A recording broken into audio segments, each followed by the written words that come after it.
This is a Fox News alert. We're continuing to monitor the situation unfolding in Mexico, where the U.S. Embassy has put out a security alert for all American citizens to shelter in place.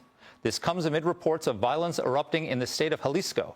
Tourists at a resort in the city of Puerto Vallarta were told not to leave the resort, while photos and video shared with Fox News Digital capture billowing dark smoke clouding the skyline of the city. This frightening situation occurs after Mexican security forces say they killed one of the most notorious drug cartel leaders in their country, El Mencho, head of the Jalisco New Generation cartel. All right, so this comes not just in a vacuum. It comes in context of President Trump declaring the cartels foreign terrorist organizations and then taking out Maduro. Would Mexico be doing this if it hadn't been for the pressure President Trump is putting on them? I don't believe so. I mean, I don't know the domestic politics of Mexico in depth. I know that Mexico has, every leader we've seen in Mexico has tried to find some way to, I guess, live with these cartels, maybe out of fear, maybe out of being corrupt in bed with them. I'm not sure. But I think President Trump's made it clear that we're not going to stand for it. And they're just a little bit, listen, if Democrats want us to have an open border, we might can just jump across that border going in the other direction and take care of some of these folks. And so that's been the, rather than letting the cartels in, we're going to push the door, make it open the other way and send some folks in down there. It's kind of been the threat with President Trump in this administration.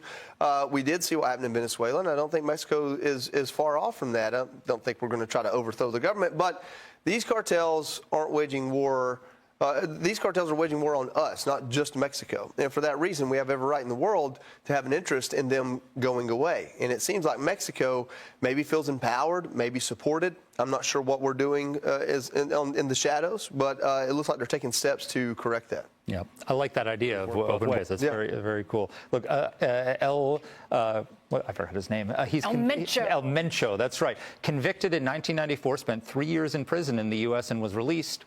And he goes back and he's like flooding the country with fentanyl. Tommy, what's going on here where we have these people in jail and we release them and then they go back and with terrorists, they kill Americans. With drug cartel leaders, they go back and poison Americans. Why are we doing this? We've got repeat offenders on the street of every major American city, right? This feels like a running narrative. We got to end it. I think President Trump has mentioned more than once that he is more than happy to assist with President Sheinbaum, if she so desires, in dealing with their cartel problem. Now, up until now, I don't think that she's necessarily given him the green light to do so. Maybe what's going on right now will change that. I certainly hope so. But I will also say this, just to the point on the Americans that are in Mexico being asked to shelter in place at their resorts. I can't imagine how terrifying that is right now because of what's going on. And we're seeing images all over social media. I mean, it looks like a war zone because it probably is.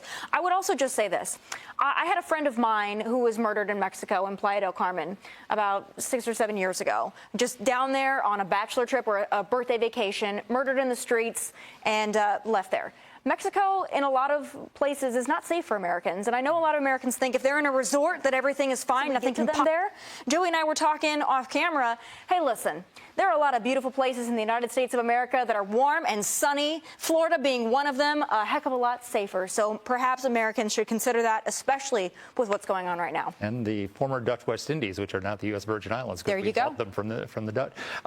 So, Molly, just look at the record. President Trump, he got Soleimani. He got the Abbey Gate bomber. He got the Benghazi terrorists. He got Maduro. And now, through pressure on the Mexican government, he got El Mencho. That's a heck of a record. If I was the Ayatollah Khamenei, would I be a little bit nervous? Yeah, there was a $15 million bounty on El Mencho. So he's been out there among the most wanted men involved in these cartel activities for quite a long time. And, of course, the great credit goes to the Mexican military here as well. And actually, as we're talking about, Claudia, on these states. But as you mentioned, there have been these big successes, including reining in the fentanyl trade and reducing deaths here in America. So this perhaps is just one more part of that. And we'll see and obviously beyond that, a very dangerous situation still unfolding. A lot of Americans in precarious situations right at this moment. Hey, Sean Hannity here. Hey, click here to subscribe to Fox News YouTube page and catch our hottest interviews and most compelling analysis. You will not get it anywhere else.